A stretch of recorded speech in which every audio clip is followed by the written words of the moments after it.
So you'll notice the space between the brake pad and the rim isn't too great, but it can be better. So what you want to do is use your barrel adjuster on your brake lever. Looks like so. So if you screw this barrel adjuster out, what you're doing is actually pulling on the cable, bringing the pads closer to the rim. So give the barrel adjuster a few turns, take note of the space between the brake pad and the rim. Feel free to spin your wheel. Make sure everything is still not rubbing or contacting. And once you have it where you like it, you can use the small lock nut on the brake lever to lock the barrel adjuster in place. Eventually, if the barrel adjuster is getting to the point where it is screwed very far out, you'll have to reset the brake cable, which is exactly the same as the process as setting up the brakes. So you just want to go through that process again. Okay. All right. Another thing you'll want to do when servicing your brakes, check the brake pads for wear. Your brake pads will need to be replaced when these grooves on the pad disappear. They're there as wear indicators, and they also help scrub dirt away. So once you can no longer see those and the surface is completely flat, you need to toss those pads, get some new ones. Another thing you want to look out for, if a person does a lot of riding, in particularly wet weather, it's very easy to pick up little shards of metal, glass, and debris in your brake pads. You'll notice in the back of this one, the pad is kind of torn up, and there was a lot of metal and glass stuck in there.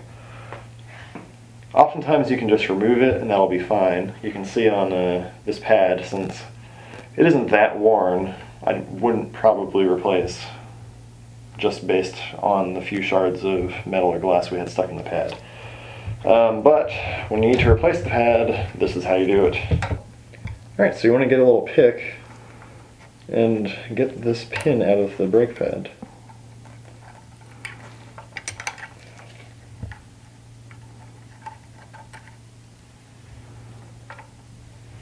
Slide out the rear of the shoe without too much trouble. Then you want to get your new pad, make sure that the forward arrow is facing the right direction.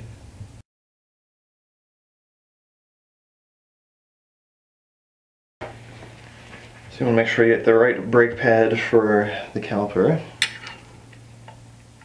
Slide that new pad in all the way. And put in your new pin. Sometimes these can be a little bit of a pain.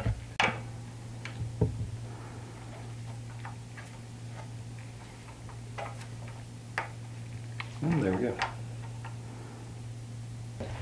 So really the last thing you'll have to worry about when trying to do maintenance on a set of brakes is the condition of the brake cable. If the cable becomes very frayed, rusted, or just looks otherwise somewhat dodgy, just go ahead and replace it because they're rather cheap. So this one is okay, but I'll just demonstrate. If you need to replace it, I usually recommend getting a cable cutter, cutting it somewhere between this bolt and the brake noodle. Because when you're pulling the brake cable through the noodle, you're going to pull a lot of dirt through there, and if the cable is very frayed, you could cut up the inside of the liner of the brake noodle.